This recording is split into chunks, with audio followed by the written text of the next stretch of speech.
ضربة قوية لمنتخب المغرب، حيث قرر المدرب وهبي استبعاد عبد الصمد الزلزولي رسميا من كأس العالم 26، حيث استقر على استدعاء أمين السباعي مهاجم أنجيه الفرنسي بدلا منه. وكان وهبي قد استدعى أمين السباعي ليمثل منتخب المغرب لأول مرة خلال مباراتي بوروندي ومدغشقر، حيث شارك بديلا، إلا أنه صنع تمريرتين حاسمتين عبر 20 دقيقة من اللقاء الأول، بينما لعب لمدة 5 دقائق في اللقاء الثاني،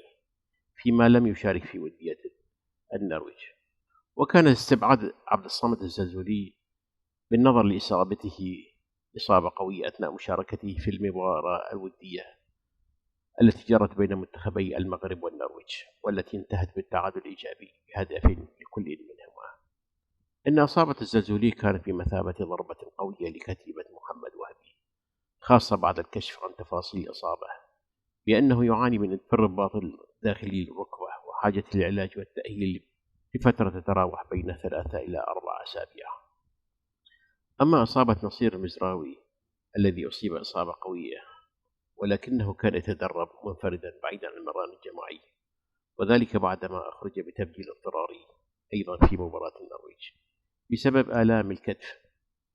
الأمر الذي كان ينذر بأزمة مغربية في الجبهة اليسرى.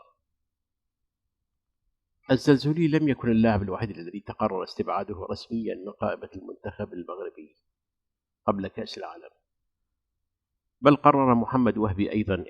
إخراج نايف أكرد نجم مارسيليا الفرنسي من حساباته، ليقرر ضم مروان سعدان متوسط ميدان الفتح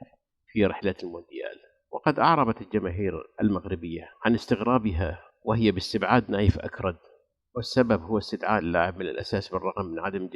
بالرغم من عدم جاهزيته بالشكل الكافي لتمثيل المغاربة في رحلة أمريكا الشمالية، علما بأن نجم مارسيليا صاحب 30 عاما والذي كان شاهدا على إنجاز أسود الأطلس في مونديال قطر لم يشارك بأي مباراة تحضير المغرب قبل كأس العالم.